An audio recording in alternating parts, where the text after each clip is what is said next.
azafrán de la Mancha, y creo que las dos mesas redondas que vamos a afrontar ahora creo que van a estar van a aportar información. Es una pena que no estamos más gente, pero yo, como siempre, si estamos los propios, mejor. Pues estamos participando y creo que se está sacando información muy interesante. Me acompaña en la mesa, el título de la mesa, como habéis visto en el programa, es Historia, Tradición y Etnografía del Azafrán de la Mancha. Lo que se pretende con esta mesa es aportar algunos valores que durante los diálogos anteriores han salido, sobre todo en el plan de marketing, en el cual ligar el producto a esa historia, a esa tradición, a esas costumbres, a esa antropología, a esa magia, y eso es lo que se pretende que hablemos. Yo voy a hablar poco, porque yo esto sé muy poco, y me acompañan tres personas que creo que pueden aportar mucho. Yo voy a presentar por vuestro nombre de pila y vosotros os presentáis contando vuestra historia un poco, ya que estamos hablando de contar la historia. Me acompaña Paco, de la Universidad de Castilla-La Mancha, Isma, que ya se ha presentado antes, que es de la Academia de Gastronomía de Castilla y León, y Miguel, que es profesor de instituto, ¿no? Que te vas a jubilar ya mismo, si no me equivoco, y que creo que tiene una visión muy interesante del azafrán. Y sin más, paso con ellos, van a hacer una pequeña presentación, algunos de ellos, y luego charlaremos un poco, ¿vale? Por supuesto, luego estaremos hasta las 12 para estar hablando de este tema. Bueno, pues muchas gracias, Pedro. La verdad es que para mí estar aquí en este foro, bueno, pues en realidad puede parecer algo exótico, porque es un foro técnico, pero entendemos, y en este caso cuando me lo propuso Pedro, que la interdisciplinariedad es necesaria para avanzar en el conocimiento y en este punto para un producto que es algo más allá simplemente de un cultivo, sino que también es una seña de identidad de una región, y en este caso también cuando hablamos del azafrán hablamos de la marca España, o sea que vamos un poco más allá. Bueno, yo soy director del Seminario de Historia Social de la Población en la Facultad de Humanidades de Albacete, y evidentemente a mí me interesan los aspectos sociales de la historia. Hoy aquí lo que yo voy a tratar de reivindicar en primer lugar es que el azafrán es una historia por hacer. En segundo lugar, voy a tratar de aportar lo que antes Miguel Borja comentaba, es el dónde, cuándo y cómo. Entonces, cuando se habla del azafrán, parece que se habla de una historia intemporal, y evidentemente todo tiene su cronología y su periodización. Yo me voy a centrar en el siglo XVIII y XIX porque prácticamente si se sabe algo del azafrán es lo que se ha estudiado del siglo XX. Y a continuación, bueno, voy a hacer pues, una mínima interpretación de lo que yo entiendo que significó el azafrán desde el punto de vista social, para enlazar probablemente con lo que mi colega y amigo Miguel Picazo va a exponer sobre las cuestiones más antropológicas. Bueno, en primer lugar creo que hay que reivindicar que a finales del siglo XIX había algunos regeneracionistas que se preocupaban por el estudio de este cultivo. Pero no ha cambiado nada, absolutamente, desde hace más de 100 años, porque fijaros lo que decía López Camuñas en 1890. Dice, aunque algunos autores se han ocupado del azafrán, lo han hecho de una manera superficial y como de soslayo. Es decir, su historia parece que es una historia menor y no interesa. Además, nosotros tenemos una visión quizás excesivamente romántica, mezclada con la literatura, con la leyenda, y continuamente se nos hace alusión a su origen oriental, y ahí se queda. Y parece que en España siempre se ha cultivado el azafrán, y en La Mancha, evidentemente. Pues las cosas no son tan claras, ¿no? Entonces, hay una idea vaporosa, de algún modo, de su imagen, que contrarresta las investigaciones que se han hecho desde el punto de vista bioquímico, farmacológico, incluso gastronómico, pero desde el punto de vista histórico parece que ya sabemos todo del azafrán, y esto no es así. Hay que hacer estudios sistemáticos como los que yo trato de impulsar desde este grupo de investigación, muchas veces solo, con poca financiación, pero con mucha ilusión. En la exposición que les voy a hacer hoy, de manera sucinta, en la medida de lo posible, las fuentes que yo he tratado son fuentes del siglo XVI, del siglo XVIII y del siglo XIX. El siglo XVII es una laguna porque hay descripciones de época que población a población nos da la posibilidad de hacer un mapa o una geografía del cultivo del azafrán. En este sentido, las relaciones topográficas de Felipe II, el catastro del Marqués de la Ensenada en el siglo XVIII, las primeras del siglo XVI, el catastro del siglo XVIII, el diccionario de Pascual Madoz a mediados del siglo XIX, son las tres grandes fotografías que nos permiten ver la evolución del cultivo del azafrán. Por otro lado, para el caso concreto de La Mancha, tenemos las relaciones de Tomás López, las relaciones del cardenal Lorenzana, donde igual población a población nos hacen una fotografía de los cultivos y de la vida social. Y a nivel global ya tenemos en el año 1792 las Memorias de la Ruga, donde nos hace una fotografía, en este caso ya provincial, que se complementa con el censo de frutos de 1799. De ahí a mediados del siglo XIX ya no hay información sistemática, porque los anuarios estadísticos del Ministerio de Agricultura comienzan a partir de 1860-1870. Cuando nosotros hablamos del azafrán, en principio se podría pensar que hay una línea imaginaria que nos lleva a, desde Castellón. Sería una línea que iría desde Castellón, Segovia, Cartagena. Más o menos ese triángulo es donde hay un cultivo más o menos reseñado del azafrán desde la perspectiva histórica, pero en realidad donde más se cultiva es en La Mancha. Es ahí por cuestiones climatológicas, físicas, por cuestiones también sociales, como después comentaré, donde la producción y la extensión es mayor. A excepción de la comarca del Jiloca, en Aragón, ahí hay que todavía tiene una tradición y una producción más o menos significativa, pero nada comparada con lo que es en el pasado la región de Castilla-La Mancha. Como digo, digamos que la región de Castilla-La Mancha es muy diversa. La producción, grosso modo, se concentraría al sur de los Montes de Toledo, al norte de Sierra Morena y hacia el oriente, la serranía de Cuenca, pero como después voy a tratar de explicar, la evolución no es tan clara como la imagen que nosotros tenemos del siglo XX. Cuando nosotros miramos La Mancha, lo primero que nos llama la atención son esas llanuras impresionantes de cereal, pero muchas veces olvidamos que hay microparcelas de viña, o había en el pasado, y de azafrán, que son también emblemáticas del paisaje manchego. En concreto, cuando se hacen estudios históricos, una cuarta parte de las parcelas en la comarca de Albacete a mediados del siglo XVIII eran de viña y de azafrán. Bien es cierto que el azafrán solo ocupaba un 6% de las parcelas, pero la cuestión es su productividad comparada con el monocultivo extensivo de cereal. Y aquí tienen una imagen absolutamente que nos pone en situación a finales del siglo XVIII de qué era el azafrán y el cultivo del azafrán. El azafrán se cultivaba en Cuenca, en la antigua provincia de Cuenca. Quiere decirse que no es el azafrán de La Mancha que todos tenemos en mente, de La Mancha de Don Quijote. Estamos hablando de La Mancha oriental. 2/3 partes del azafrán se cultivaba en la antigua provincia de Cuenca. Solo el 18% en Aragón. Y el resto es significativo. El Reino de Murcia en realidad es Albacete, la comarca de Albacete. Toledo tenía una mínima proporción. Guadalajara era prácticamente anecdótico. Entonces, ¿dónde está Murcia? ¿Dónde está Cataluña? ¿Y dónde está Valencia? La foto es absolutamente meridiana. El azafrán de España es el azafrán de La Mancha ya a finales del siglo XVIII. Cuenca tenía 50.000, en aquel momento 50.000 libras de azafrán tostado. Si comparamos esas 50.000 libras con las 4.000 que tenía Ciudad Real, es decir, lo que nosotros llamamos La Mancha actualmente, el abismo es demoledor. O con Toledo, que solo tenía 1.000 libras, o con Guadalajara, que solo tenía 40 libras.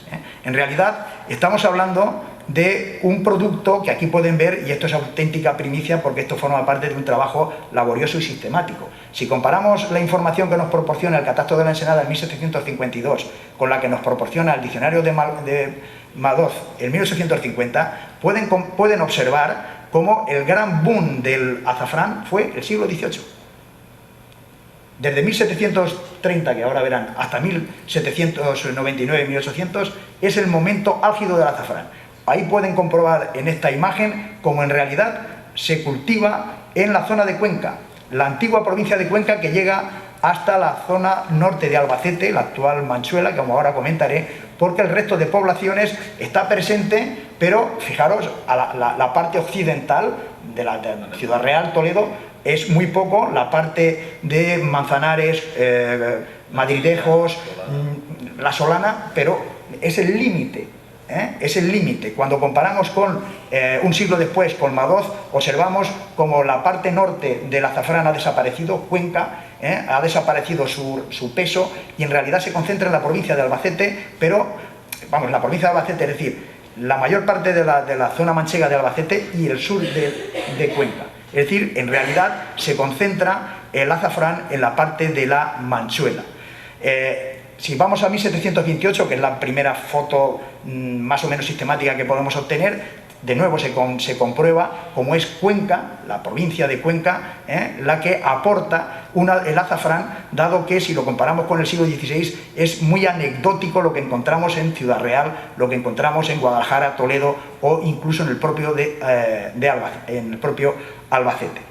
Así que la cuestión está en que es en el siglo XVIII cuando se produce el desarrollo del azafrán y la Ruga, por ejemplo, proponía que, siguiendo el ejemplo, ya que estamos en Valencia, de Requena y de Utiel, en Galicia se podía poner también azafrán, una quimera, evidentemente, pero el dato importante es que decía la Ruga que en los últimos 60 años el ejemplo de Utiel y Requena era magnífico para que se pudiera extender a otros casos. Nos está diciendo que en realidad el cultivo del azafrán se extiende en esos 60 años del siglo XVIII y de ahí los resultados que os acabo de comentar, teniendo en cuenta que Utiel y Cuenca pertenecían a la antigua provincia de Cuenca. O sea, Utiel y Requena pertenecían a Cuenca. Bien, si nosotros tenemos en cuenta el tiempo, aquí tienen una imagen. Cuenca concentra la mayor parte de la producción. Cuando nosotros lo comparamos con los principios de los años 80, es Albacete. Pero la foto es casi idéntica. La producción de azafrán es concentrada y muy desequilibrada. Es decir, el resto de las provincias tienen muy poca producción, muy poca extensión. Sí que es cierto que con el tiempo se ha extendido. Es decir, la proporción de Ciudad Real, Toledo, aumenta. Por lo tanto, esa es una imagen interesante. La evolución, cuando a nosotros ahora nos preocupa que ha caído la producción y la extensión, la foto está clara, en el propio siglo XX, desde 1922 a 1982, aquí podemos comprobar que hay menos azafrán, 3 veces menos azafrán en 1982 que en 1922. Si os comparamos lo que hemos dicho antes, el siglo XVIII con mediados del siglo XIX, la tendencia inexorable del azafrán es, en España, en Castilla-La Mancha, es a su reducción continua. Un ejemplo manifiesto, si comparamos 1752 con 1982, fijaros que en la zona de Madrigueras, Mahora, Motilleja, 3 pueblos representativos de la Manchuela, eran 158 hectáreas en 1752 y en 1982 son 27. Es decir, es abismal el cambio que se produce. Aquí tenéis esa redistribución de la que os he hablado antes, de cómo en Albacete se concentra finalmente la producción, y más que en Albacete, en la provincia o sea, en la Manchuela. Esta es una imagen de Cuenca para que veáis que, claro, los mapas se mueven. Entonces, la cuestión es que Albacete surge en 1833, pero en realidad la zona de la producción es esta parte sur de Cuenca, la parte de la Manchuela albacetense y conquense y Requena Utiel. Esta es la parte más productiva y productora del azafrán, es decir, entre el río Júcar y el río Cabriel, y bueno, esto hay que seguir investigando, pero aparte de aspectos climáticos, físicos, etcétera, etcétera, no hay que olvidar que Valencia está al lado y Valencia es el mar, y desde el mar sale la comercialización. Comparando, por ejemplo, en datos, pues vemos la zona de Casas Ibáñez. Casas Ibáñez tenía 250 hectáreas, mucho más que toda la comarca de Llín, que tenía 56 hectáreas. Es decir, o la propia villa de Albacete, que eran 150 hectáreas. Los datos son apabullantes. 150 hectáreas a mediados del siglo XVIII y a principios del siglo XX era la mitad en la propia zona de Albacete. Ya a principios del siglo XIX se decía en zonas como Motilla del Palancar que se había perdido 2/3 partes con respecto a lo que se cultivaba antes. Estamos hablando del siglo XIX. Si nosotros hablamos de San Clemente, igual, decían que se estaba perdiendo de 20 años a esta parte, es decir, ya a finales del siglo XVIII se notaba cierta crisis, ¿no? Con lo cual, causas, pues desde las cuestiones de excesivas lluvias, sequía, las alimañas como los topos, el no cuidado del esparto o de utilizar el ganado para el esparto, y problemas, el mercado. Esta es una hipótesis que habrá que avanzar en ella, pero conforme se mercantiliza el producto de una manera más global, parece que se resiente la producción. ¿Por qué? Porque aquí tenemos un sector muy sensible, de tal modo que cuando los precios bajan, se traduce en una menor producción. Entonces, desde 1845, que empiezan a bajar los precios del azafrán, va bajando la producción y extensión del azafrán. Entonces, la especulación está ahí, evidentemente, y de eso voy a hablar mínimamente, pero otras causas de su caída, la descapitalización. Ya a finales del siglo XIX se comentaba que era un cultivo de braceros, de no propietarios, y se reivindicaba que se capitalizaran esas explotaciones y se modernizaran, que pudieran vivir los cultivadores de todo eso. Y el golpe de gracia fue con la mecanización de los años 50 y 60. Interesaba a otros productos que necesitan menos mano de obra que evidentemente el azafrán. ¿Factores favorables? Pues el incremento de la roturación de tierras y de la diversificación de cultivos en el siglo XVIII, en toda la zona esta que os digo de la Manchuela, una zona muy propicia para su cultivo por la propia microparcelación del espacio, con lo cual ahí se puede aprovechar. Luego la posibilidad de comercializarlo a través de la proximidad de Valencia, Y finalmente, bueno, no voy a abusaros mucho más, pero el azafrán está ligado al crecimiento de la población y a su consolidación, a evitar el freno. Aquí tenemos una imagen en la larga duración de la población de Castilla-La Mancha entre 1560 y 1860. Vemos ahí 3 siglos de historia, 4 siglos de historia, donde realmente desde 1720 vemos ese crecimiento sostenido de la población, y ahí habrá que investigar qué parte de responsabilidad tuvo el azafrán. Si comparamos la población a principios del siglo XVI con finales del siglo XVIII, vemos que quien más gana desde el punto de vista demográfico es una provincia como Albacete. En 1591 tenía una densidad bajísima y por lo menos había recuperado bastante población en el siglo XVIII, y ahí la responsabilidad probablemente de comarcas como la Manchuela, con una densidad tremendamente elevada, pueden ser significativas. En fin, comentaros que el tamaño de las familias, de los hogares, es muy significativo comparado con otras zonas, y esto tiene que ver con la posibilidad laboral que permite el azafrán como complemento, aparte de otras cuestiones. Bueno, esta imagen es para que veáis que estamos hablando de un cultivo totalmente familiar e intergeneracional, donde todo el mundo participa. No se podría sostener de otra manera, ¿no? La época más intensa del trabajo, aparte de la del cultivo, es precisamente la de la recogida, la recolección, el desbrizne y el tostado, que aquí, para que vean algunas imágenes, antes comentaban cómo se monda el azafrán, aquí lo pueden ver, y el papel de las mujeres es absolutamente central para todo esto, ¿no? Mujeres desde las más mayores a las más jóvenes, y esto permitía de algún modo unas relaciones de sociabilidad amplias, donde el parentesco, la colaboración, la ayuda, la mutua era imprescindible, entre otras cosas por la inmediatez, la urgencia. Es un cultivo que se tiene que cosechar y se tiene que obtener en el mismo día, no se puede posponer. Entonces necesitan mano de obra continua e intensa, de tal modo que las relaciones comunitarias, de las que probablemente ahora hable Miguel, ya no son solo relaciones familiares, sino que las relaciones de la comunidad son muy estrechas.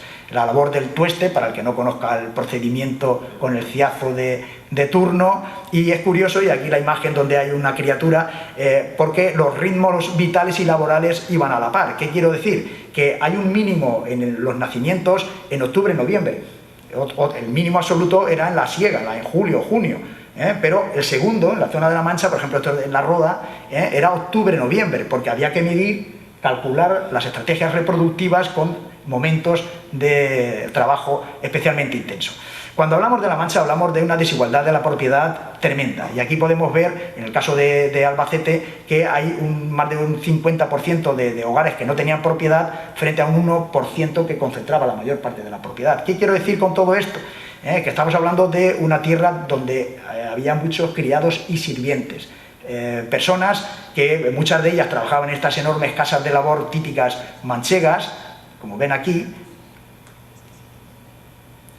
pero que complementaban su sueldo. Muchas veces el patrón les daba un celemín, 2 celemines para que cultivaran azafrán, pero era parte de su sueldo, o les cedían tierras en arrendamiento, una parcería, pero pequeñitas parcelas, de tal modo que se aseguraban una mano de obra para la gran explotación, y al mismo tiempo fijaban esa población en el territorio. Además, un cultivo, y esta imagen simplemente es para que vean que incluso siendo un cultivo de secano es preferible al regadío. Ellín, la productividad en esta imagen es la última comparada con Montealegre o Albacete, que son cultivos de secano. Quiere decir que para el pequeño productor, aunque era poco, sacaba una tremenda productividad en un cultivo que es fundamentalmente microparcelario. La mayor parte de las parcelas a mediados del siglo XVIII en la comarca de Albacete eran menos de 0,25 hectáreas. Era excepcional que se superara la hectárea. Entonces ahora hablamos de microfundismo. Un cultivo muy adecuado para viudas, solteras, personas que vivían solas para complementar sus productos. Un cultivo fundamental para aquellos que se casaban y tenían un aporte mínimo para iniciar su vida en común. Entonces esta imagen son los sirvientes mayores de 24 años que seguían siendo sirvientes porque tenían esta posibilidad de complementar ingresos en su vida laboral. Y esta imagen tiene que ver con el comercio. Cuando hablamos del azafrán, inmediatamente nos viene a la mente la especulación y el fraude. Y en la documentación nos lo pone encima de la mesa. En la zona de Albacete, con su feria, hay grandes comerciantes, grandes intermediarios de azafrán. Muchos de ellos ocupan puestos de regimiento, es decir, concejales dentro del ayuntamiento, y hay documentos como se acusaba a muchos de ellos de aprovecharse de comprar a los productores de las aldeas y de las caserías del campo de Albacete el azafrán muy barato y venderlo a precios desorbitados en los mercados internacionales. Cuando hablamos de mercados internacionales me refiero a que una parte se vendía en España, fundamentalmente en mercados como Madrid, pero mucho se desviaba hacia Cádiz y desde Cádiz al resto del mundo y América. Entonces hay casos espectaculares como Tarazona de la Mancha, de donde es mi colega y amigo Miguel, que toda su producción se destinaba a Cádiz. Es espectacular, ¿no? Bueno, quiero comentaros que a partir de ahí estamos hablando de un cultivo, productores muy pequeños, pero que se concentra en unos cuantos comerciantes intermediarios que lanzan el producto fuera. Luego está también... Ya termino con esta imagen. Está la ciudad de Valencia. Digo que luego está aquel pequeño productor que trata de sacar un máximo rendimiento, o aquel que ha comprado unas cuantas partidas de azafrán y que trata de venderlo de manera fraudulenta. Cuando uno venía, por ejemplo, a la ciudad de Valencia, tenía que pagar impuestos por el producto que iba a vender. Pues evidentemente el azafrán se podía camuflar porque pesaba poco y demás.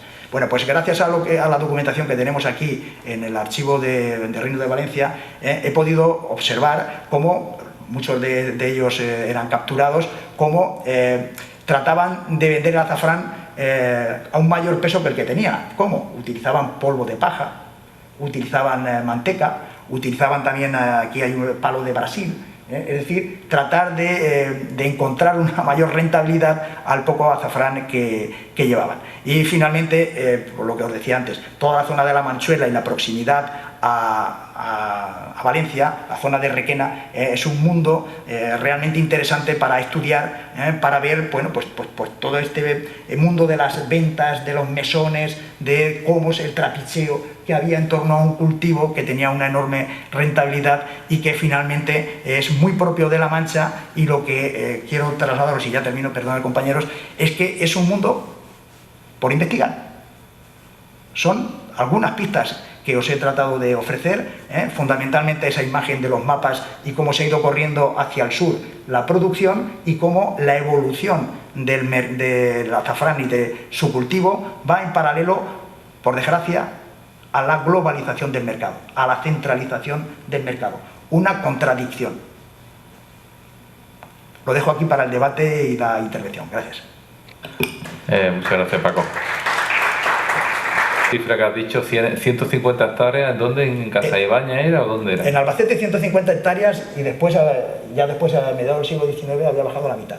Y en Casaibáñez 250 hectáreas, bueno, que era muchísimo más que... Todavía peor, 250 hectáreas en Casaibáñez y el año pasado tuvimos 100 hectáreas en Torre de... Bueno, Miguel, venga. ¿Cómo funciona este? ¿Cómo digo?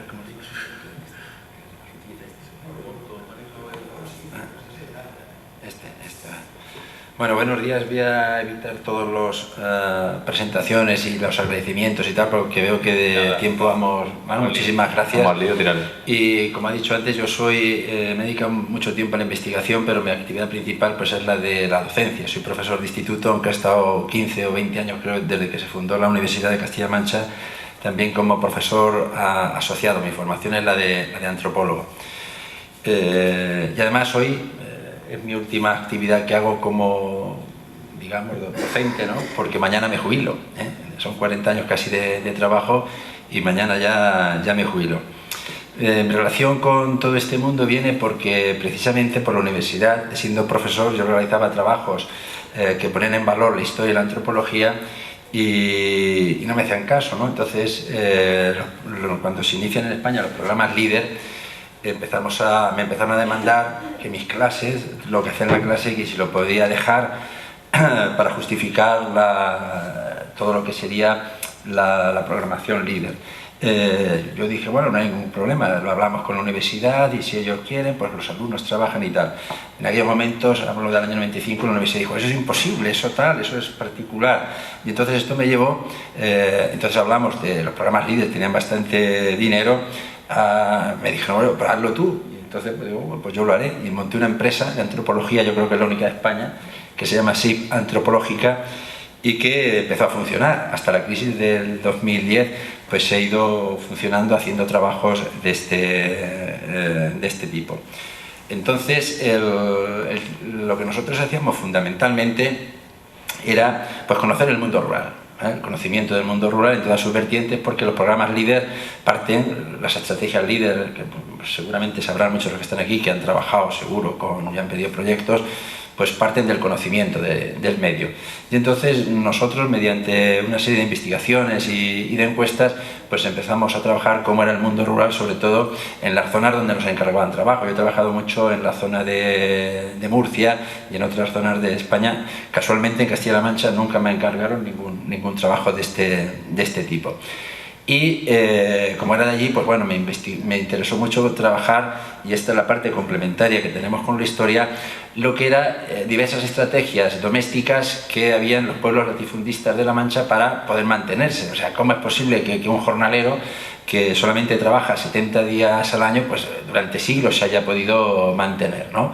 Y entonces una de las claves pues era el cultivo del azafrán, y eso fue lo que nosotros empezamos a investigar. Voy en esto un poco rápido porque es un poco para que vean el contexto en el que se movía mi investigación.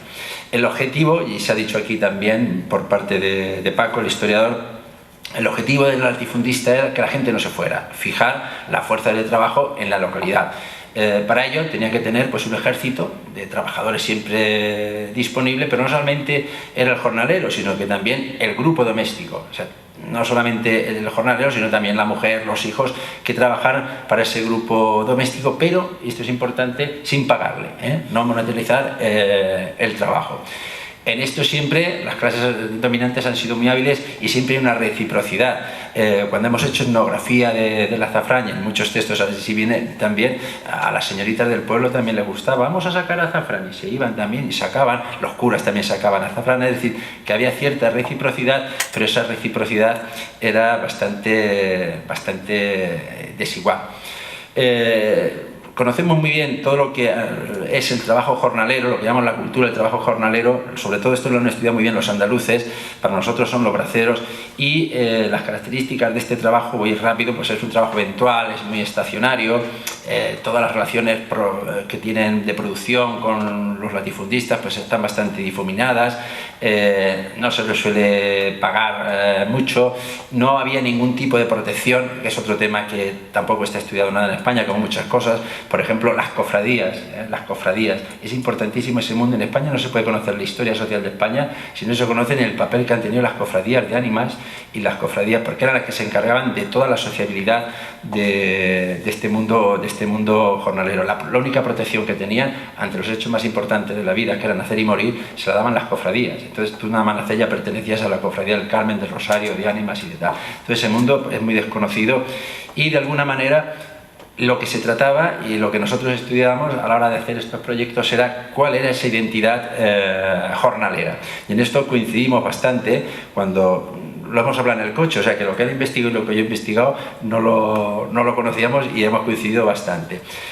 Lo que nosotros investigamos en los pueblos era que estos jornaleros van a realizar una serie de tareas que son variadísimas. Las dos más importantes, más singulares, eran el azafrán y los hortelanos. O sea, que sí que en los pueblos de La Mancha, donde claro, yo lo conocía perfectamente porque soy de allí, y lo del azafrán pues era algo habitual. En otros lugares, como por ejemplo Valdeganga, donde pasa el río, pues son los hortelanos los que hacen este papel.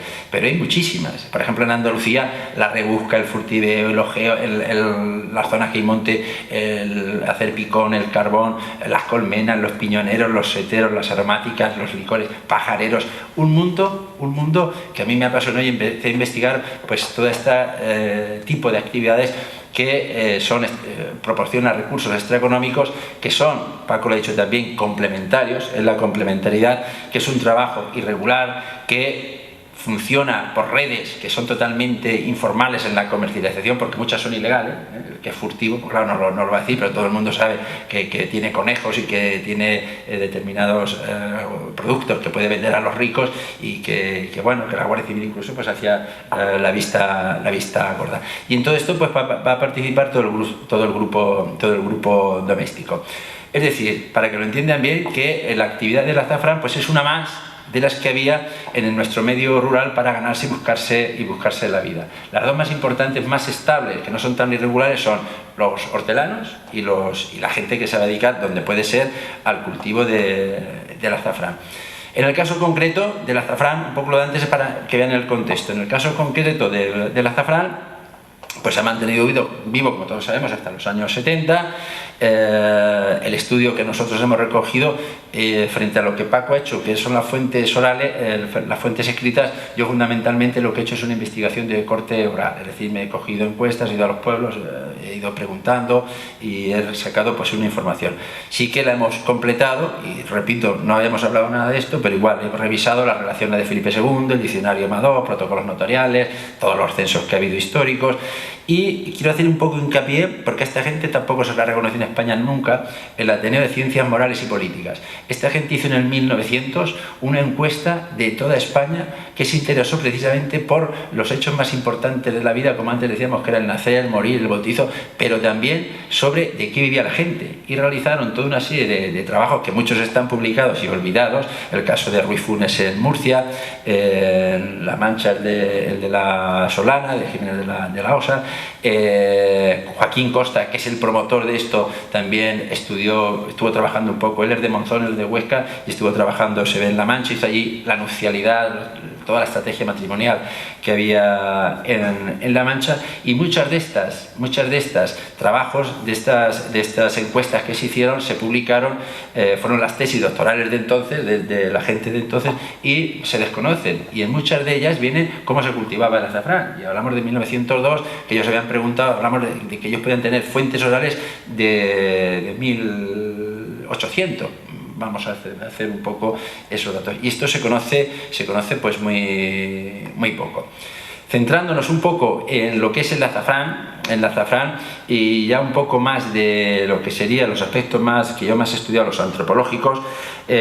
Como he dicho antes, es algo que es comunitario, es decir, es algo de la localidad, pero va a participar toda la comunidad. Muchísimas veces religiosos, ricos, pobres, dentro de esa interacción, porque les venía bien a todo el mundo, les venía bien a todo el mundo. Esto es algo habitual, que muchas veces los ricos se han vestido como los pobres, en el carnaval, en las fiestas estas que hacían de los rococós, les gustaba lo de Goya, las majas de Goya, que a veces todas las señoritas, las nobles se vestían como los pobres. Todo esto ha habido siempre altos y bajos en que a los ricos les ha gustado ser como los pobres, y en el azafrán, en la monda del azafrán, pues es algo simpático, además se lo pasaban bien, bailaban, bebían y tal, y muchas veces iban las señoritas del pueblo pues allí con los pobres a sacar el azafrán. Casi siempre hay toda una literatura sobre los terrenos que están siempre próximos a los pueblos, los quiñones, lo que son las afueras, se llama así, las afueras al mediodía, que es donde se alquilaban estas tierras, y hay, no me voy a detener en esto, hay un sistema de alquiler que son variadísimos, de tipos de arriendo. A maquila, o sea, el rico le daba casi gratuito, pero luego si la cosecha era buena, 3 onzas, a veces se hacía por contrato, por escrito, o sea que de esto hay una variedad enorme. Como he dicho antes, lo que se quería fundamentalmente es que el jornalero no se fuera del pueblo, y era darle una pequeña porción de ese terreno, que a lo mejor era del propio latifundista, se le dejaba de una forma gratuita o alquilándola poco, y lo tenía por lo menos fijo 4 años que se iban repitiendo, constantemente.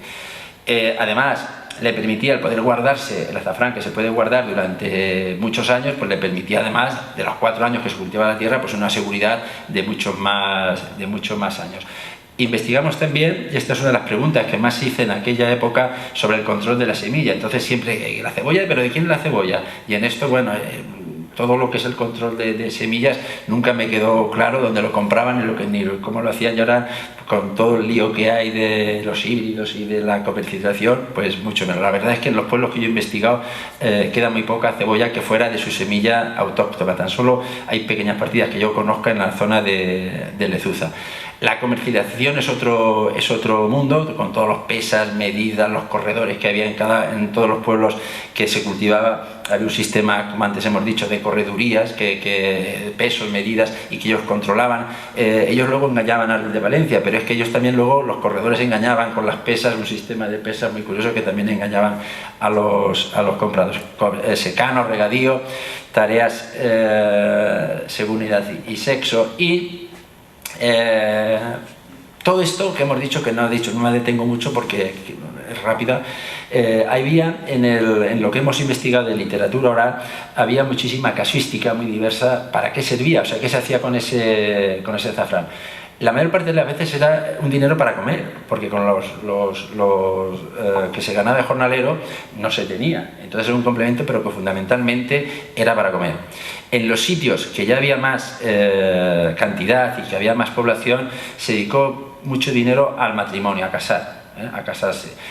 Yo preguntaba, pues yo me casé con la libra de azafrán que me dio mi madre. O sea, una libra de azafrán era pues la boda segura, que se pagaba la boda, se pagaba el ajuar, se pagaron muchísimas deudas, también con el azafrán se han pagado muchas deudas, y era también una manera de iniciar a los recién casados en el sistema latifundista. Es decir, nada más casarse, el regalo del señorito era: mira, te has casado, te va a dar la parcela buenísima que ya tuvo tu padre hace 20 años, esta te la va a dar a ti.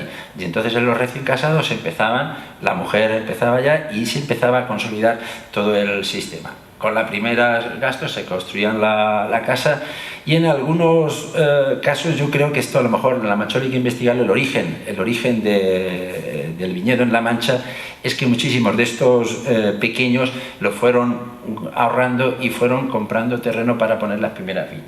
Esta es una fuente que en su día pues ya veremos, porque es algo que yo he preguntado mucho y me han dicho, pues yo que compré, puse un majuelo, allí se llama, pues yo puse un majuelo con la primera, eso me lo han contestado muchísimo. Bueno, sobre las tareas de cultivo lo sabéis: sacar el suelo, sembrar, para San Juan la primera cava, para septiembre, para Santa Teresa el 15 de octubre, la rosa en la mesa, las mondas, temas como lo de echar el clavo, la ayuda del novio, los luneros, todo eso, el espartillo, lo vamos a ir pasando un poco, para centrarnos, y ya con esto que sé, si la parte un poco más antropológica específica y la que más me interesa a mí, la que más he investigado yo, que tiene que ver con lo que llamamos los ritos, ¿no?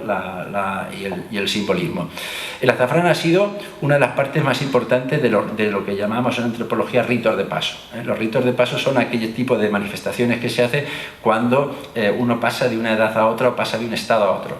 Son la comunión, son los quintos en la zona nuestra, que también es tan importante, y sobre todo pues son todas las operaciones de noviazgo y después de bodas. ¿Por qué? Porque mientras se hace la monda del azafrán, mientras tiene lugar todo esto, va a tener lugar pues, desde la búsqueda del novio, de consolidar el noviazgo. Cuando uno va a la casa a sacar rosa, quiere decir que ya el novio pues va y se va a quedar y se va a casar. Es decir, es importantísimo esa relación con los ritos de paso. Son ritos de iniciación, como antes hemos dicho, al trabajo y a la familia. Va a fomentar un tipo de sociabilidad que en esta zona es la única. Ya he dicho antes que la única forma de relacionarse era a través de las cofradías, y una forma también de conocer todo el vecindario, toda la calle, porque cuando el día del manto, quien sacaba la rosa era toda la calle, que iban todo el vecindario, y había pues una acción de reciprocidad. El que la persona mayor, los ancianos que sacaban rosa, pues siempre se llevaban de la casa, se llevaban algo. Me decían, se llevan de todo de la huerta, dice, menos del gorrino. O sea, del gorrino era algo preciado, y nunca una chorizo, morcilla de lomos o de eso nunca le daban, pero sí que le daban, había pequeños regalos. Todo eso pues contribuye a crear esa sociabilidad, y con claramente una división de roles. El azafrán, de alguna manera, el cultivo del azafrán va a tener muy claro qué papel juega el hombre y qué papel juega la mujer. El hombre al principio con la cava y tal, pero luego quien controla todo, pelar la cebolla, sacar la rosa, tostarlo, todo eso va a ser una cuestión de la mujer, y va a haber ahí una división de roles. De tal manera que lo que sacamos en conclusión es que hay una seña de identidad local que, para todo lo que se habla aquí de marketing, que hemos dicho antes, es fundamental, y que en otros lugares, yo estoy seguro que si fuera el País Vasco, si fuera Navarra, donde se produce la monda del azafrán, pues se hubieran hecho todo tipo de fiestas, se hubiera revalorizado y se hubiera potenciado eso que es de identidad local.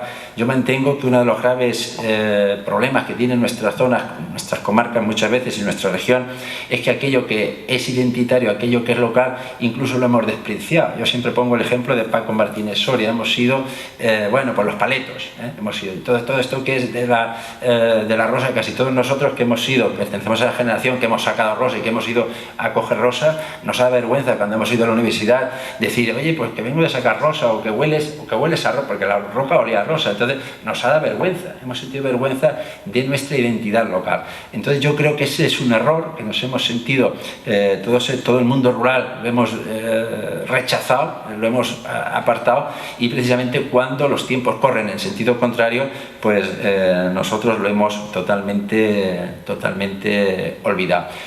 Por no hablar que muchísimas veces las enfermedades que había en el entorno familiar, pues el azafrán era el que sacaba, ya no fuera como remedio o medicamento que antes se hablaba, sino por lo que podía valer. Por no hablar también de una serie de juegos, teatros, que cada vez que había monda del azafrán solía haber al terminar baile. Si se terminaba pronto pues se hacía una cuerva, había baile, había todo tipo de juegos, se apagaban las luces, la lumbre, en fin, era todo lo que decíamos antes de propiciar pues todos estos ritos de paso. No quisiera pasar, porque cuando hablamos de esto te mandé una comunicación que también a mí hemos trabajado muchísimo, en la relación del azafrán con el mundo clásico, con el mundo griego. Un grupo de compañeros, de expertos en griego y latín, en lenguas clásicas, trabajaron sus tesis doctorales sobre lo que es la literatura, la mitología aplicada a los colores, sobre todo a los colores. Y estos empezaron a extraer de todos los textos griegos pues una relación de propiedades cromáticas que tenía el azafrán y que estaban relacionadas con el engaño, el disfraz, el rapto, por el color y la fragancia, por todo lo que significaba el abolengo, la realeza, que proviene todo del mundo oriental, connotaciones siempre femeninas, por la suavidad, por la decoración en los cabellos, los adornos, y también, y esto es lo más importante, en el mundo grecolatino, pues el azafrán está relacionado con Baco, con Dionisios, con las bacanales, con las bacanales. De hecho, el monte Córico, las bacantes del monte Córico, es el lugar de donde se dice que procede el azafrán, y este es el lugar donde se hacían las primeras bacanales, se puede decir, y es el monte Córico, y ese es el lugar, el origen que muchos historiadores lanzan como el azafrán. Simplemente he extraído, porque esto es una tesis doctoral, o sea, es un trabajo amplísimo que hay, pero he extraído para que se vea, por ejemplo, en Píndaro, que nos habla de Crocotón, a la hora de Heracles no logra pasar inadvertida era su enemiga cuando yacía como retoño en un azafranado pañal, en griego. Entonces, como vemos ahí, ese engaño que tiene el color del azafrán. Aristófanes alude jocosamente al vestido azafranado que porta Nesíloco disfrazado de mujer. Ahí lo tenéis en color crocuente, como viene ese color disfrazado el color de azafrán, que era el disfraz de la mujer. O en Esquilo, las sandalias de Darío, que son también del color del azafrán. Esto en la literatura griega es normal, o sea que he cogido Píndaro, bueno, porque tres así conocidos, pero en toda la literatura griega hablar del azafrán es hablar de la realeza, es hablar de bacanales, es hablar de todos estos rituales dionisíacos, es hablar de lo femenino, y todo esto pues es también una línea que, bueno, pues ahí está, como antes decíamos, es una línea que también para un marketing del azafrán sería bastante interesante. Un historiador, Lembach, ya termino, ha destacado, este sí que lo ha estudiado también, el papel que va a jugar el azafrán en el engaño y en el rapto. Bien, con todo esto pues he querido dar, como habéis visto, he ido muy rápido porque sabía que era, bueno, una mesa redonda y tampoco era para explayarme, pero creo que el azafrán es un recurso patrimonial importantísimo, porque creo que tiene los tres elementos fundamentales que cualquier patrimonio que se activa tiene que tener, que es, por una parte, su relación con la naturaleza, esta está claro que la tiene, su relación con la historia, que la hemos visto, y también todo esto que se va a hablar de la nueva cocina con lo que yo creo que es el genio creativo. El genio creativo. Yo creo que estos tres pilares patrimoniales son fundamentales, y el azafrán los tiene. Tiene naturaleza, tiene historia, como hemos visto, y tiene un genio creativo que ahora mismo pues se le está dando con todo lo que aquí se ha hablado, supongo, y vais a hablar de la gastronomía, los colores, los olores, las fragancias y todo eso, que tiene su historia. Entonces, enlazando con todo esto, yo creo que se le puede dar otra visión totalmente distinta, y sobre todo que no es una cosa de paletos, que es lo que en nuestra época, por desgracia, se creía. Nada más, muchas gracias. Gracias, Miguel. Nos acompañará un cocinero por el tema de la innovación en la cocina, que ahora Isma nos va a hablar, vamos a hacer una pequeña introducción sobre el tema que estamos tratando. Luego empezaremos la mesa redonda. Bueno, como yo llevo hablando aquí 2 días, voy a hacer simplemente un par de anotaciones, porque creo que va a ser mucho más interesante la mesa redonda, en la que ellos puedan seguir hablando y podéis intervenir todos los que estáis sentados. Hemos dicho antes que yo pertenezco a la Academia de Gastronomía de Castilla y León. Las academias de gastronomía en España, como casi todo, son muy diferentes. No funcionan lo mismo en todas las comunidades autónomas, y desde luego, dependiendo de quién las formen, tienen un interés para su zona o no lo tienen. Yo pertenezco a la de Castilla y León. En Castilla y León obviamente no cultivamos azafrán, pero sí lo utilizamos muchísimo en la cocina. Sin embargo, de la que quiero hablar, y es la anotación que os quiero hacer, es de la de Aragón, porque esta mañana, cuando el doctor Soriano, que ha hecho una exposición brillante, ha comenzado haciendo referencia a un estudio del profesor Abad Alegría, que es un neurofisiólogo y que pertenece a la academia, y que su discurso lo hizo sobre los colores en la alimentación, el rojo exactamente, hablando del pimentón y del azafrán. Es un estudio tan bueno que, desde luego, lo que mejor que podéis hacer es leerlo, os lo colgaremos, que no creo que haya ningún problema en la página, porque no solamente el recorrido que hace él por el azafrán, y en este caso el azafrán, pero también por el pimentón, su uso histórico tanto en gastronomía como en farmacopea, como en la historia, como en la aplicación práctica es interesantísimo, sino que la respuesta por parte de otro académico, que es José María Pisa, una de las personas más respetadas dentro del mundo de la gastronomía y de la investigación, merece la pena. Y la enorme bibliografía que acompaña a ese trabajo os va a abrir puertas para que podáis ver el azafrán desde todas las facetas que lo hemos estado viendo en estos 2 días. Obviamente eso lo podéis leer y podéis consultarlo, entonces aquí no vamos a perder más tiempo. Sí quería decir, en cuanto a lo que comentamos antes sobre la marca, que yo creo que me expresé mal, no existe, estabais diciendo que si la marca está, la marca no está. Yo a lo que me refería es que está una palabra potente, que es azafrán, con un peso histórico importante en todo el mundo, y otra que es La Mancha, que está y que tiene un peso importante en todo el mundo. Ahora lo que hay que hacer es construir azafrán de La Mancha.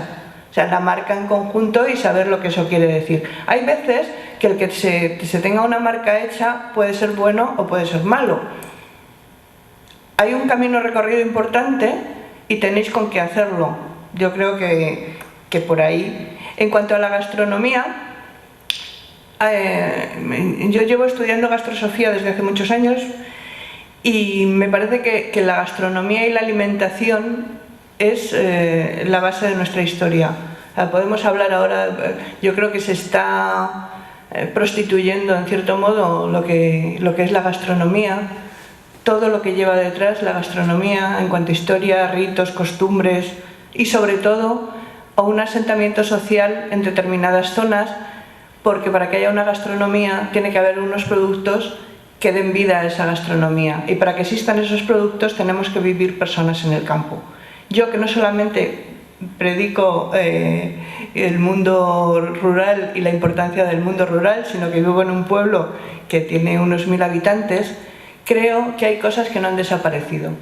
Creo que el ser de pueblo en este país todavía es más un insulto la mayoría de las veces que otra cosa.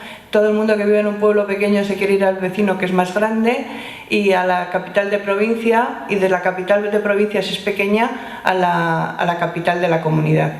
El que digas que sigas viviendo en un pueblo, incluso con tus amigos, pues no estás bien visto. Y parece que, bueno, es muy bonito lo de irse de vacaciones o ir a hacer turismo rural, pero se sigue utilizando como insulto el ser de pueblo y el que hagas determinadas cosas que son de pueblo. Está muy bien lo del chorizo de pueblo, pero que lo hagan otros. Pero en cambio el chorizo de pueblo es muy rico, pero que sean otros los que lo hagan. Todos estos tratados que se están haciendo sobre la despoblación, que son los mismos que ya se hacían en el siglo XVIII, si se leen algunos de estos tratados son exactamente igual. Todo este dinero que se está invirtiendo en la despoblación no sirve de nada si no se solucionan muchas cosas que sabemos que nos faltan a los que vivimos en los pueblos y vivimos del campo. Pero sobre todo si no se quita esta imagen, el ser de pueblo como insulto para las personas que vivimos en ello. Sobre todo para que la gente más joven no se sienta como un ciudadano de segunda categoría cuando dice pues yo soy de pueblo y de tal pueblo, sino que es un orgullo. Y haciendo referencia a, no sé, alguien ha hecho, hay muchísima bibliografía gastronómica sobre el azafrán, mucha. Y haciendo referencia a lo que hablabas antes de la producción de azafrán,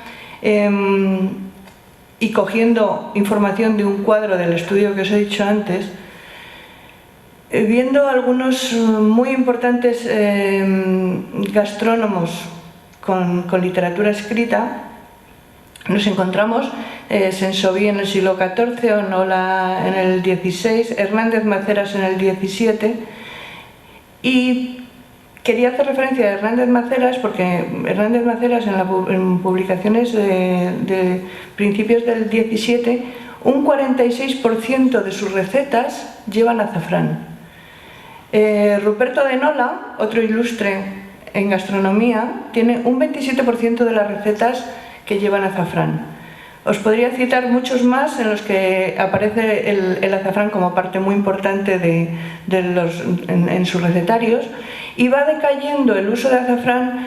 Y uno de los libros que ha estado, antes de que nos llegara toda esta fiebre de Masterchef y compañía, pues el libro de Simone Ortega, que hace años estaba en todas las casas, no tiene más que un 2% de recetas que lleven azafrán. Incido en lo que os decía antes, que tenemos que ir a la difusión del consumo en las casas y a enseñar cómo se consume el azafrán, que hay muchísimas recetas y hay muchísima bibliografía para poder hacerlo.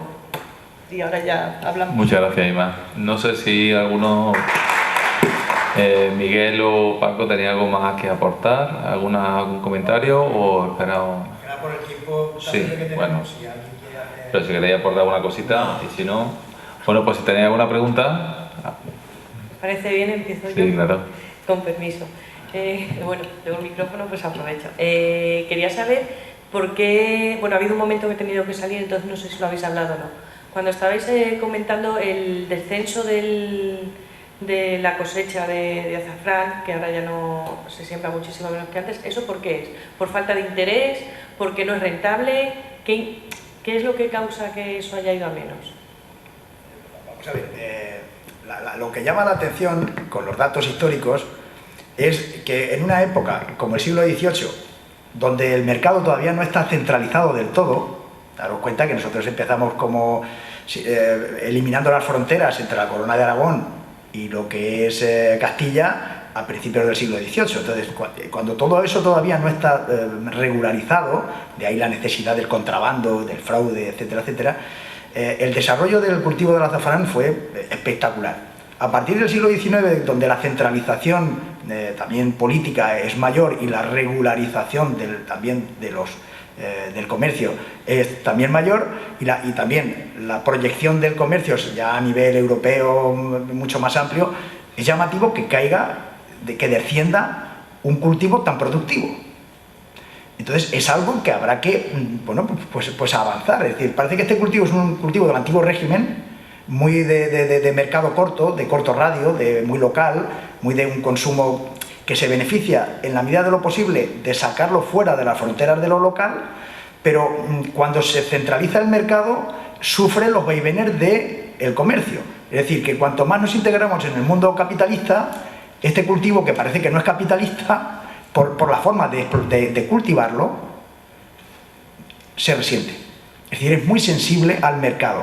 Y cuando la mecanización del campo empieza a ver que otros cultivos se pueden obtener sin tanto esfuerzo, aunque sean menos productivos, pues el resultado es despoblación, ya no se fija la población al campo, los grandes hacendados ya no necesitan esta mano de obra dependiente porque tienen la mecanización, y por lo tanto ya entramos en la diáspora, la emigración a Francia, etcétera, etcétera.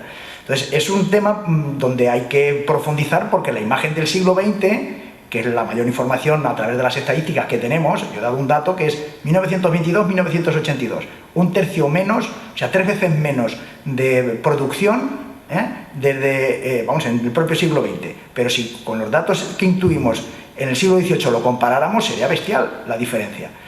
Entonces, aparte de cuestiones como, bueno, puede haber lo del topo que se come la cebolla, cuestiones climáticas, porque ahora también nosotros no podemos mirar para otro lado. Es decir, estas irregularidades climáticas de falta de lluvia, o de lluvias excesivas, o de cambio de temperaturas. Vamos, nosotros, como decía antes Miguel, que hemos cogido y sacado rosa toda la vida, cuando llegaba la época de la rosa era frío, escarchas, era lo que correspondía. Y ahora el día del manto, que como se decía entonces, el 1 de noviembre más o menos, pues la gente va en mangas de camisa. Pero creo que es un cultivo muy sensible al mercado.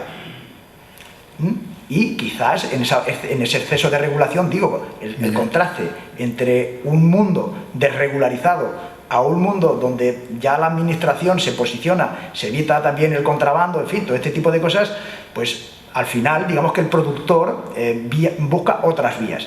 Y ya termino. Es llamativo que en Cuenca, ya habéis visto el descenso, pues ahí hay una hipótesis que habría que trabajar. Quizás interesa más otro tipo de cultivos en esa diversificación y especialización de cultivos, que no solo el azafrán, pero es muy fuerte lo que se produce en un siglo. 1752-1850, Cuenca, la mayor parte de la provincia de Cuenca, deja de producir azafrán y se centra en lo que es Albacete, por eso el siglo XX, y hoy Albacete es la gran provincia productora de azafrán. Pero mira, recientemente hay algo que en las entrevistas que yo he hecho oral, la historia oral es que es fundamental, entonces hay algo que se investiga muy poco y que te voy a decir yo que es la verdad. ¿Por qué desaparece el azafrán en el año 80, ya totalmente y tal? ¿Sabes por qué? Porque vienen los planes de empleo de los ayuntamientos. Y porque coincide con la vendimia.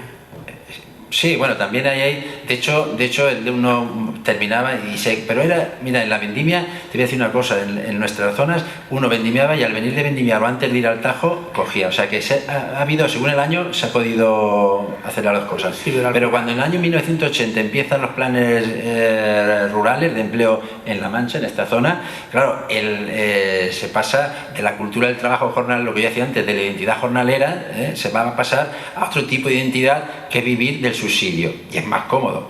Entonces, claro, también desaparece de la estrategia, también, por lo que antes decíamos, que ha dicho Paco, esto es una estrategia del latifundista. Cuando digo latifundista no creéis que digo un grandísimo propietario, sino de los que en los pueblos tienen los 6 o 7 grandes propietarios que tienen en nuestros pueblos, que tienen la mayor parte de las fincas, y luego hay un minifundismo. Entonces, esos ya no les interesa, porque tienen otro sistema, ya tienen el tractor, han roturado más, ya tienen tal. Entonces, claro, hay una crisis enorme. Tenemos la válvula de escape de la emigración. Y cuando la migración ya desaparece, porque viene la crisis del 73-75, entonces la democracia, los primeros planes de empleo, ya con los planes de la Moncloa, los pactos de la Moncloa, y sobre todo los ayuntamientos, las marchas de los jornaleros son fundamentales en esto. Y los ayuntamientos tienen dinero para el plan de empleo. Y entonces sustituye esa cultura una por otra, y con unos riesgos enormes. Eso no está nada investigado, nada. Pero es así. En las encuestas que yo he hecho, orales, pues me lo dicen. ¿Para qué voy por la mañana? Si ¿cuánto gano? Si tal, si lo bonito. Mira, en tu pueblo, hace cosa de 10 años, un agricultor, y sabes a dónde, esto voy a decir, donde tuvo la última parcela Valeriano González, en la charca que llaman en Tarazona, arriba hay una cueva de champiñón, y un señor, ha sido el último que he visto que cultivaba en Tarazona-La Mancha. Bueno, hay otros cultivos, pero a este señor se le caían las lágrimas, porque dijo que la cueva de champiñón la había hecho con lo del azafrán, que seguía cultivando el azafrán, y que lo último que había hecho con el azafrán era poner la calefacción en su casa. ¿Sí? Yo soy de Castillejo, de La Manchuela. Los planes de empleo de los ayuntamientos más el boom de la construcción que vino inmediatamente después, sí, cadena. Y que muchísima de la gente que estaba trabajando en los pueblos se fue a trabajar de comprador o de lo que fuera a cualquier sitio, porque es que a distintos cultivos, nosotros en nuestra zona no tenemos azafrán, pero hay otros cultivos anuales como son la viña, y durante muchos años hemos tenido muchísimos problemas para conseguir mano de obra, porque la gente se prefería irse a ganar una pasta de comprador. De hecho, se empezó a ver que coger a la gente de fuera por eso. Y luego hay un añadido, que es que en el caso de la PAC, la mayor parte de las veces el dinero de la PAC no ha repercutido en los pueblos ni en la mejora de las explotaciones. Ha servido para que si la gente se compre un piso en la ciudad más cercana, en vez de revertir al campo, que se supone que es para lo que era. Todo terreno, se ha utilizado para todo terreno, piscinas. Se supone que el azafrán, una de las cosas que tenía de ventaja es que estaba entre dos cultivos, o sea, terminabas de vendimiar y en el tiempo que estaba entre medias, bueno, se te puede solapar un poco, como nos pasa a todos los que tenemos cultivos que van casi uno detrás de otro, en culturas de supervivencia, que tienes un poco de todo. Y bueno, luego viene el olivo y entre una cosa y otra siempre quedaba Mira, lo primero que hago yo cuando he investigado es el ciclo agrario. Mira, es que esto es llamativo. Cada 40 días de trabajo en el campo hay una fiesta de 3 días, que es de Santos. Eso es fundamental. Y son todas en invierno. Entonces tú cuentas en cada pueblo, y es distinto en cada pueblo, pero tú cuentas 40 días y en ese ecosistema aquí en ese pueblo hay 40 días de trabajo 4 de fiesta y otro en los 40 días. Y justo en los 40 días pues tienen que ver si están siempre organizados. Si el pueblo es de cereal solo, pues cuando termina, por ejemplo, y son las fiestas patronales de los pueblos, cuando termina agosto es cuando va a empezar la vendimia y tal. Si tienen otro tipo de microproducto de esto, lo arreglan por eso, pero está todo medido. Yo siempre lo primero que he hecho siempre, calendario agrario. No el de ahora porque se ha tergiversado, han cambiado las fiestas del Rosario, que son ahora que es una fiesta clave, porque es un fin de ciclo y empieza otro, la han cambiado al verano en muchos pueblos. Pero yo cuando me voy a lo antiguo, es fundamental. Yo cuento 40 días y me encuentro esto. Y siempre en relación con el tipo de cultivo, que aquí es el caso del azafrán, pero como os digo, hay muchísimos. Hay gente que ha vivido de la pesca, por ejemplo, fluvial, en Andalucía, en muchos sitios de estos. Y también tiene todo que ver con el ciclo de cuando hay pesca. O sea que eso está fundamental. Y hay que estudiar los ciclos agrarios de cada pueblo. Y no se sabe. Los han olvidado. ¿Una pregunta más? Bueno, yo soy de la zona también de La Mancha, hemos sido productores, aunque soy un poco joven, pero vamos, he crecido con el azafrán, con las rosas mondando en mi casa y ahora soy comercial aquí en la zona Levante de azafrán, denominación de origen La Mancha. El tema que habéis hablado, veo que habéis hablado mucho de la parte del productor, y yo los principales problemas que me encuentro a día de hoy en el área comercial es primero el gran desconocimiento del producto por parte de la gran mayoría de la gente, que antes todo el mundo conocía las propiedades del azafrán, los sabores que da el azafrán, cómo se trataba. Ahora lo que me encuentro es que casi nadie sabe manejarlo. Ya no te hablo de consumidor, el propio profesional cocinero no sabe manejar bien el azafrán. Y por otro lado, lo que me encuentro, por supuesto, todos sabemos, es que no, el precio, o sea, no, por supuesto, es el doble que lo que nos viene de fuera. También, claro, la calidad, por supuesto, nuestra es 5 o 10 veces superior, pero la gente pues, no termina de valorar eso. No sé si me entendéis. Entonces, al respecto de esto, lo que sí que insisto yo mucho a la hora de comercializarlo es en poner en valor todas las propiedades que tiene, tanto medicinales, farmacéuticas como gastronómicas, y a la vez pues tratar de convencer por qué este producto nuestro, que al final supongo que el propio productor lo que necesita es un producto que le dé dinero, o sea, que sea rentable. Por eso creo que se ha perdido mucha de la producción, porque no ha sido lo rentable que creo que era antes, para mí. Sí, pero en este tema es que está relacionado con, digamos que el tiempo no juega a nuestro favor, porque el azafrán forma parte de una cultura tradicional, como también Miguel se ha empeñado en decir, bueno, y ella desde el punto de vista gastronómico. Entonces la modernización, no solo la mecanización y la comercialización, va en contra de un producto que es de una cultura tradicional que por desgracia se olvida, cada vez se inculca menos, hay cada vez otro tipo de productos y de formas de cocinar y de vivir, y entonces al final, en aquella época que quizás estaba más socializado que incluso ahora. Entonces es un problema serio, en concreto. Nosotros tenemos más capacidad de difusión, de comercialización, etcétera, etcétera, pero los datos van a la contra. Entonces, azafrán, léase cultivo tradicional. La forma de vivir es la modernización. La forma de explotarlo es absolutamente, como habéis visto, manual, donde las redes familiares y de solidaridad son la clave para que esto se hubiera sostenido durante mucho tiempo, y ahora mismo, bueno, pues las familias van a ir sosteniéndose como pueden, pero los lazos comunitarios han desaparecido. La propia identidad rural está desapareciendo. Se va a producir un cambio histórico cuando acabemos este siglo. Si a finales del siglo XVIII 80% de la población vivía en las zonas rurales, cuando acabe este siglo va a ser al contrario, el 80% de la gente va a vivir en las ciudades. Entonces habrá que utilizar algún tipo de mecanismo para reivindicar lo natural o lo tradicional. Si me perdonáis, yo creo que al final tu pregunta viene a lo que han estado diciendo ellos dos todo el tiempo.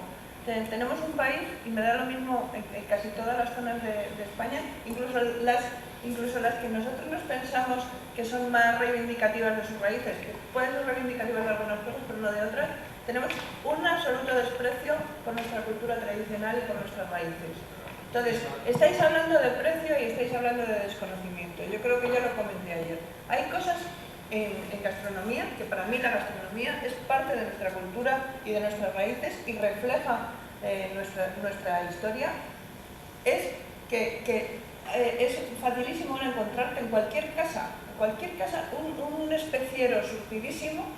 En casa de mi familia, tanto por parte de mi madre como por parte de mi padre, eran familias muy aficionadas a la gastronomía, pero tenías pimentón, azafrán, había laurel, tomillo y alguna cosa más, porque es que no tenías acceso a grandes cosas. Ahora sí, ahora te puedes encontrar un especiero surtidísimo y en cambio no tiene en ese especiero azafrán. En cuanto al precio, la gente es capaz de comprarse el ginseng coreano o cualquier otra gilipollez por el estilo, que sí que dices, bueno, tiene unas repercusiones buenísimas para la salud, pero ¿es que es tan caro el azafrán? No, es que hay desconocimiento, o sea, no es que no se venda por precio, es que hay desconocimiento. Sí, pero... Si hemos sido capaces de dar la vuelta a la tortilla con el vino, ¿por qué no vamos a ser capaces de darla con otros productos como es el azafrán? Nosotros el año pasado fue el año de las legumbres. En mi comunidad, en Castilla y León, lo que sí que tiene muchísima importancia son las legumbres. Y sí que se consumen. Pero ¿qué pasa? Que tenemos un montón de IGPs, lo mismo de lentejas que de garbanzos, que de alubias. Hay una certificación y un producto buenísimo, pero en cambio la gente va al supermercado y se compra la primera legumbre chilena que pilla. Y entonces, el año pasado, nosotros, desde la Academia de Gastronomía, en colaboración con todas las IGPs, lo que estuvimos haciendo fue, precisamente, haciendo recetas y demás, y concienciando a la gente que un kilo de garbanzos de IGP de Fuentesauco, o no me digáis que no es histórico el garbanzo de Fuentesauco, es que realmente nuestros productos gastronómicos en toda España son productos que arrastran el prestigio por años. Le va a costar €1 el kilo como mucho que el que viene de no se sabe dónde. Y que tú fíjate con lo que tienes para dar de comer con un kilo de garbanzos, ¿eh? Mira, un segundo, que es que si no se me olvida, por mi faceta también de docente. En tercero de la ESO, no sé si aquí hay a los universitarios que han hecho la ESO bachiller, se da el mundo rural, el mundo agrario. Se estudia la agricultura de rozas, de los países africanos que ya ni siquiera hay rozas, y nada el mundo rural nuestro. Pero es que se termina el bachillerato y nadie a un niño, ni en primaria, ni en secundaria, ni luego en bachillerato, le habla del mundo rural y le habla de su entorno y de lo que eran las cosas. Entonces tú puedes terminar la ESO y el bachillerato y saberte la agricultura de rozas, que iban tal, y la saben perfectamente. Y no saben la agricultura tradicional de su territorio. Eso no funciona en la educación, eso está mal. Entonces eso se tiene que cambiar, y por eso todo este tipo de cuestiones hay que decirlas. Es que los planes de estudio son una castaña.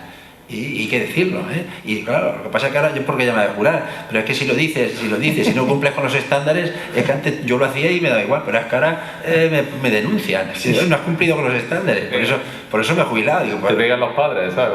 No, los padres no por los apruebas, pero sí la inspección, y ya por eso digo, pues bueno, me jubilo. O sea, tienes que explicar la agricultura de rozas, y si no te detienes, y si te detienes en lo de, por ejemplo, explicar esto, que a mí me gusta siempre explicar la matanza, todo este tipo de cosas, pues ya no das el programa de las rozas, y entonces no has cumplido. Pero eso yo creo que es también por lo que decías antes de la vergüenza que daba decir a que te dedicabas a coger flores de azafrán. Yo creo que todo tiene un poco que ver. Sí, todo complejo de no creernos o de no darle valor a lo que se hace. Y el campo tiene su valor. Yo quiero comentar...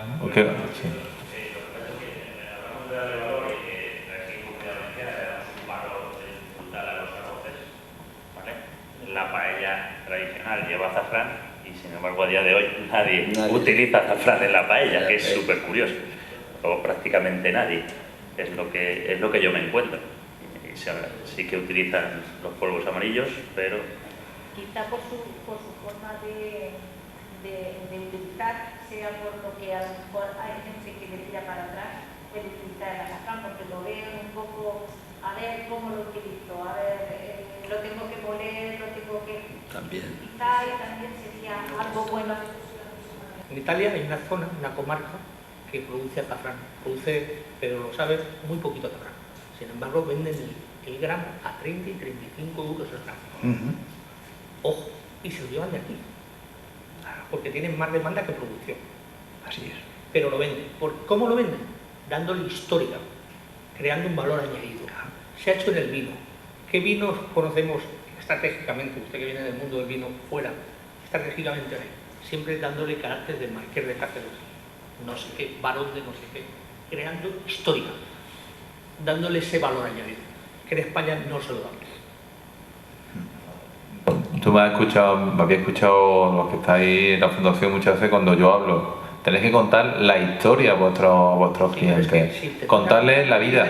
Te dicen que vas que rollo, ya venimos con... Pero yo estoy seguro, Alfredo, que si en la época de Monda, cuando se juntan en algunos casos 40, 50, 80 personas, que eso es un espectáculo único. Yo he tenido cuando mandamos autobuses, Bueno, pero es que no va a hacer una vez, es una línea de trabajo. Antes ha salido un tema, yo he tenido gente que ha venido de la universidad a trabajar, gente de fuera, y los choferes de los autobuses, gente de Toledo, gente de Madrid, madre mía, y me comentan, si esto se supiera, te llenábamos tus instalaciones de esto, para que no se ningún lugar. Bueno, pero tú lo estás haciendo. Yo lo estoy intentando. Vale, pues tú, Carlos, María Ángeles, es que eso es lo que hay que hacer. Yo, porque vamos a entrar luego en la dinámica de consumo en la siguiente mesa, pero Isma me ha tirado de la lengua y no voy a poder, no me aguanto. Hace un par de años salió un programa en la tele, esto pues yo lo vi y supongo que vosotros lo pudisteis ver, y salió un cocinero de Castilla-La Mancha, en la cual salía este señor, que era un chico joven, hablando de una perdida, no sé qué receta era. Pero este señor le echaba, palabras textuales, cardamomo y jengibre, que eran dos especias típicas de La Mancha. Y o sea, es triste, pero eso lo dijo este chico. Y yo me quedé alucinando por tiempo. Digo, pero vamos a ver.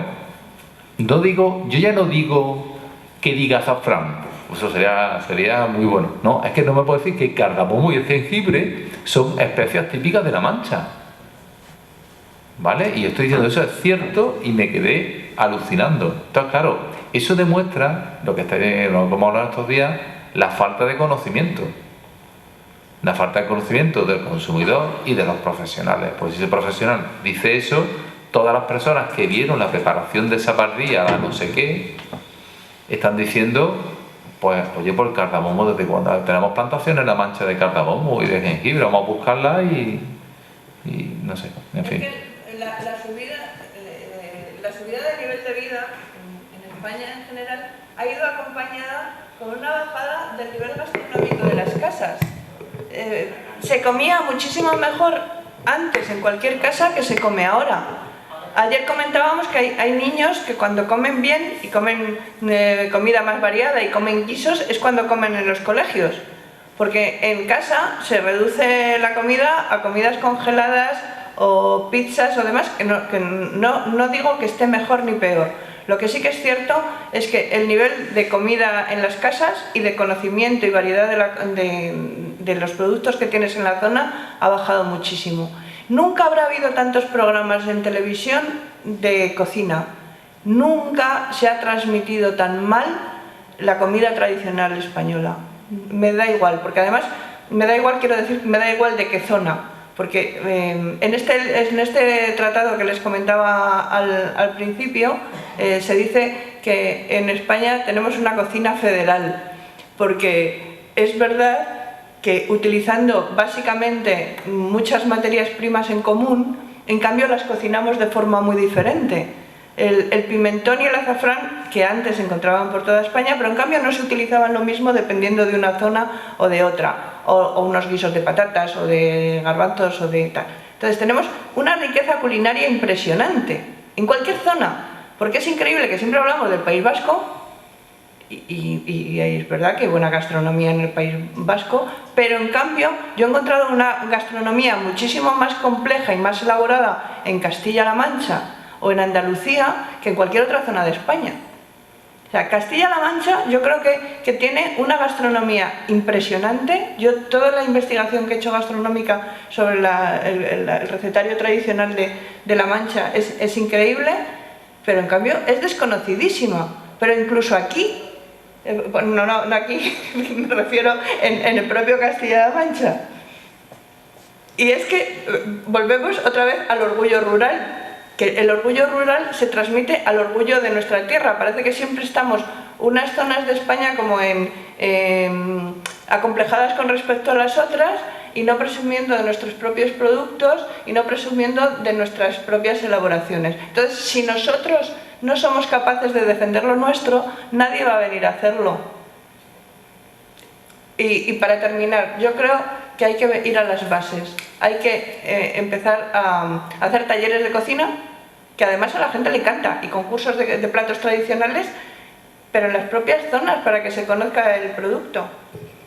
Que en un momento dado, si te he entendido bien, en casa se tira mucho de congelado y en las escuelas es donde se pueden empezar a comer ciertas... No, te estoy hablando de un estudio que se ha hecho en Castilla y León, no sé si se ha hecho en otras, con encuestas tanto a los padres como a los niños sobre lo que comen.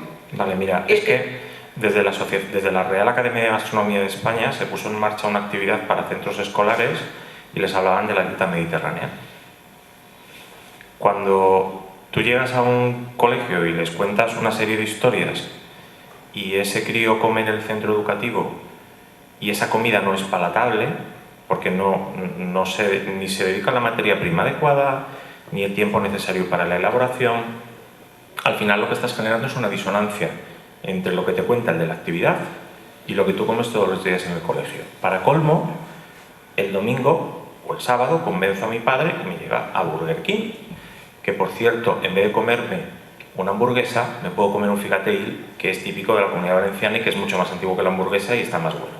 Pero bueno, lo que te decía, me voy el fin de semana a Burger King y flipo con las patatas fritas y el no sé qué. Conclusión, ¿qué es lo que mola? ¿Lo que me dicen que es dieta mediterránea del colegio o lo que me zampo el fin de semana en el Burger King? El sábado y el domingo que las familias tienen tiempo, se molestan en ir con sus críos al mercado a comprar. Aquí no se hace, en otros países sí se hace. Sí. Y hay una transmisión oral de conocimientos. Joder, a mí me mola la cocina porque yo hacía magdalenas con mi madre y con la abuela Amparo.